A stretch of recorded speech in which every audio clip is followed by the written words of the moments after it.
बहुत ही शानदार रिजल्ट के साथ हम आ रहे हैं। आपको पता है सब इंजीनियर इस समय मध्य प्रदेश सरकार ज्वाइनिंग लगातार दे रही है। इसके पहले हम महिमा श्रीवास्तव का इंटरव्यू कर चुके हैं। आज जो हमारे साथ है ये हमारे स्टूडेंट हैं और ये हमारे फैकल्टी भी रहे। कुछ समय तक इन्होंने पढ़ाया भी है। अधिकांश लोग, अगर हो सकता है शायद कोई पढ़ा है इनसे। अच्छा, ओके, कुछ बच्चे इनसे पढ़े भी हैं। 4 से 5 लोग ऐसे हैं जो इनसे पढ़े भी हैं। तो बहुत ही शानदार सिलेक्शन देकर आए हैं। सब इंजीनियर में फाइनल ज्वाइनिंग हो चुकी है इनकी। ताली। तो सैलरी वगैरह हम सब पूछ चुके हैं। इनके बारे में कुछ बातें बता दें तो ये साल 2016 और 17 लगातार एमपी पुलिस में निकाले हैं। पहली बार में इनके 72 नंबर आए थे, रनिंग से बाहर आए, और दूसरी बार में इनके 84 नंबर आए थे 84 100 में से। ताली बजा। क्योंकि सपने बड़े थे और सब इंजीनियर का पेपर था, इस वजह से 2022 का इन्होंने एमपी पुलिस उतना फोकस होकर नहीं दिया। इसके अलावा इनके जो एग्जाम निकले हैं उसमें एसएससी जेई वो भी लगातार 3 बार प्री निकाला है। तो एसएससी जेई जो है वर्ष 2017 का, जो 18 में पेपर हुआ था, वर्ष 2018 का, क्योंकि 19 में पेपर हुआ था, वर्ष 2022 का भी इस तरह से लगभग एसएससी जेई भी लगातार इन्होंने एग्जाम निकाले हैं। इसके अलावा इनका पूरे भारत में दूसरा स्थान आया था ईडब्ल्यूएस कैटेगरी में, वो है एनडब्ल्यूडीए, जिसको हम कहते हैं जल संसाधन विभाग। और इसके बारे में ये भी थोड़ा सा बताएंगे, जिसमें 100 में से 91 नंबर आए थे। ताली बजा दो।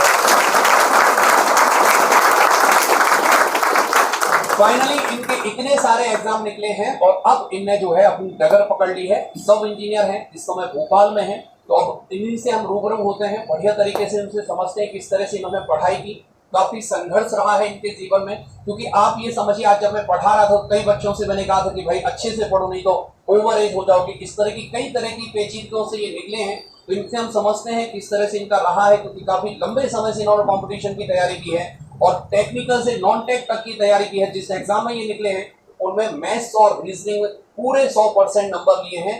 ये भी एक बहुत अच्छी बात है। सब इंजीनियर का जो पेपर होता है उसमें 100 नंबर की नॉन टेक और 100 नंबर का टेक्निकल आता है, जिसमें मैथ्स और रीजनिंग 100% गया है। तो इन सब चीजों पर हम सुनते हैं जरा इनको किस तरह से ये तैयारी की है और किस तरह से इनका सिलेक्शन हुआ है। तो अमन, ओवर टू यू, बढ़िया तरीके से बताओ पूरी जर्नी के बारे में। तो सभी टीचर्स को धन्यवाद। जैसे सर ने हमें मैथ पढ़ाई थी, मैडम थी, उन्होंने जीके पढ़ाया। ऐसा नहीं है कि जीके में नंबर नहीं आए, बहुत कुछ पढ़ाया, उनका ही याद रहा। बाकी फिर जो आप रिवीजन करें उतना अच्छा रहता है, क्योंकि 2-3 महीने बाद तो आपका जो भी सब्जेक्ट है अगर रिवाइज नहीं करोगे तो वो सब, मतलब जो कुछ पढ़ा सब गुड़ गोबर। और मनीष सर का भी धन्यवाद है, क्योंकि उन्होंने रीजनिंग भी बढ़िया पढ़ाई और जो इन्होंने पढ़ाया वही हम पढ़ते गए और उसको रिवाइज करते गए। यही रहा बस पढ़ने के दौर में। तो बाकी ये रहा कि आप कहीं ना कहीं लगे रहेंगे। मतलब हमारा 2016 पास आउट है, 16 से आज 7 साल हो चुके हैं। जिस उम्र में व्यक्ति नौकरी पाके शादी करने को सोचता है उस उम्र में तो हमने दोबारा छोड़ के तैयारी चालू करना करी थी। मतलब क्या था कि 16 में तो तैयारी करना चालू करी, एमपी पुलिस निकला, उसके बाद रनिंग नहीं निकल पाई। 3 सेकंड 80 पल्स थे, मतलब 3 सेकंड और एग्जैक्ट करें तो 80 पल्स और थे, मतलब मुश्किल से 3 कदम नहीं निकली। तो दोबारा फिर पेपर निकला तो हम दम ही हार गए कि यार एक बार तो निकला नहीं, अब दोबारा क्या निकलेगा। उसके बाद और पेपर दिए बैंक वगैरह के, जो देखा कि निकल सकते हैं कि नहीं निकल सकते। तो उनमें ऐसा था कि 90 नंबर का पेपर आता था, 1.5 घंटे का पेपर होता था, कुछ 45 मिनट के ही होते थे और जाता था कट ऑफ 84 पे, और अपने तो 42 ही अटैम्प्ट थे। तो हमने कहा बैंक के लिए अपन नहीं बने। फिर एसएससी जेई दिया तो पहली बार में ही निकल गया 4 सब्जेक्ट पढ़ के। हमने कहा ये बस जेई है अपना पेपर, तो अपन ने उसको पढ़ लिया। नॉन टेक पहले बनती नहीं थी हम पे, नॉन टेक के कारण नंबर बहुत कम आते थे। जैसे सर ने कहा एनडब्ल्यूडीए में थोड़ी रैंक अच्छी लगी हमारी, तो ऐसा नहीं था कि वो सिर्फ टेक्निकल पढ़ के ही आए। उसमें मतलब हमने इंजीनियरिंग की है तो ऐसा नहीं होता कि हर जगह इंजीनियरिंग के ही सब्जेक्ट पूछे जाएंगे, 200 में से 200 इंजीनियरिंग का ही आएगा। 100% तो मान के चलो आप नॉन टेक आना ही आना है। तो पहले कमांड नहीं थी तो पेपर कम निकलते थे। फिर छायांश आए, हमने कहा कि चलो कुछ नॉन टेक ही पढ़ लिया जाए, बैठे तो थे ही घर पे, तो आके थोड़ी नॉनटेक यहाँ से अच्छी हुई तो पेपर में थोड़े और नंबर चालू आना हुए, फिर धीरे धीरे रिवाइज करते गए तो थोड़े और नंबर आने लगे। ऐसे करके धीरे धीरे सफ़र कट गया 7 साल का और आखिरकार नौकरी मिल गई।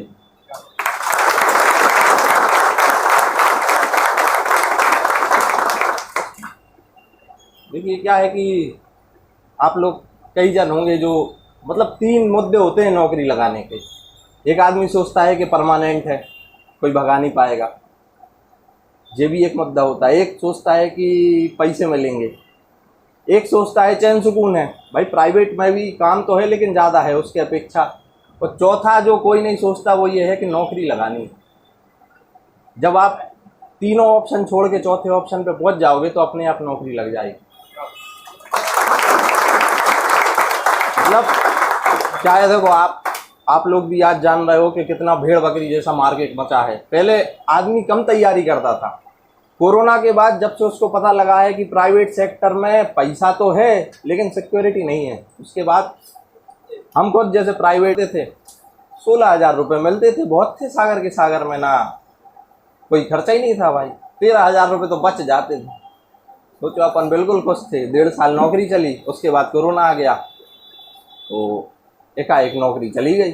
प्राइवेट का तो काम था, 4 महीने घूमे, 4 महीने बाद फिर से SSC आया तो हमने पनौड़ी में रहते ना, तो पेपर निकलेंगे, लगातार 2 पेपर नहीं निकले, ना 20 का निकला ना 21 का निकला। दिमाग ठनक गया कि भाई पहले तो पेपर ही निकल रहे थे, यार अब पेपर भी नहीं निकल रहा है, नौकरी भी नहीं है, समझ रहे। तो वो दिमाग ठनका ही गया कि चाहे 10,000 रुपये मिले सरकारी नौकरी चाहिए। तो यही रहता है। मतलब अब 26-27 साल के तो हो ही गए थे, 26-27 साल में तो यहाँ पे बहुत सारे लोगों की नौकरी लग के शादी भी हो गई होगी जो यहाँ आते हैं। हम तो फिर 26-27 साल में हमने कोरोना के बाद पढ़ना चालू किया, फिर सर लोगों ने भी थोड़ा सपोर्ट किया, लाइब्रेरी में आते रहे, बैठे रहे, बैच भी किए यहाँ पे। कोरोना के पहले 19 में जैसे बैच किया था, फिर कोरोना के बाद भी बैच किया और यहाँ लाइब्रेरी में बैठे रहे, पढ़ते रहे। भाई अकेला क्या है कि आप जैसे सर ने पढ़ा दिया, आपको 1 घंटे सर ने पढ़ाया, 1 घंटे पढ़ के आप घर चले जाओगे, उससे कुछ हासिल थोड़ी होगा। आपको भी तो कुछ मतलब आपकी क्या मेहनत लगी उसमें। सर की मेहनत ये थी कि उनको पढ़ाना था आपको। आपकी मेहनत ये रहनी चाहिए कि यहाँ आके पढ़ें और घर पे जाके उसको दोबारा पढ़ें, कम से कम इतनी बार पढ़ें कि वो दिमाग में छप जाए वो पन्ना आपको। मतलब हम जब पढ़ाते थे, जब कुछ लोग यहाँ थे, हम उनसे कहते थे कि तुम्हें टाइम नहीं मिलता, 1 पन्ना रख लो जेब में, समझ रहे। इंडियन आदमी बहुत जुगाड़ू रहता है भैया, जुगाड़ का नाम इंडिया। अगर तुम्हें टाइम नहीं है, 1 पन्ना बना के रख लो, उस 5 मिनट खड़े हुए पन्ने को निकालो, पढ़ो, फिर रख लो। सरकारी नौकरी में हमने भी यही किया था, सरकारी कह रहे वो प्राइवेट नौकरी में कुछ दिन हमने भी यही किया, फिर नहीं चला तो छोड़ दिया, फिर पढ़ाई छोड़ के फिर 0 से चालू करी। तो मतलब ऐसा नहीं है कि आप पढ़ोगे तो मेहनत का फल मिलेगा। किस्मत तो देखो ऐसी है कि 2-5% होती है। अगर किस्मत में नौकरी नहीं भी लिखी होगी, 95% मेहनत होगी तो कहीं ना कहीं लग जाएगी। मेहनत का फल कहीं मेहनत का फल जो है वो कहीं जाता नहीं है। और पहले तो हम मतलब जब यहाँ पढ़ाते थे तो इतनी भीड़ की आदत थी, तो अभी तो हम देख के नर्वस हो गए थे।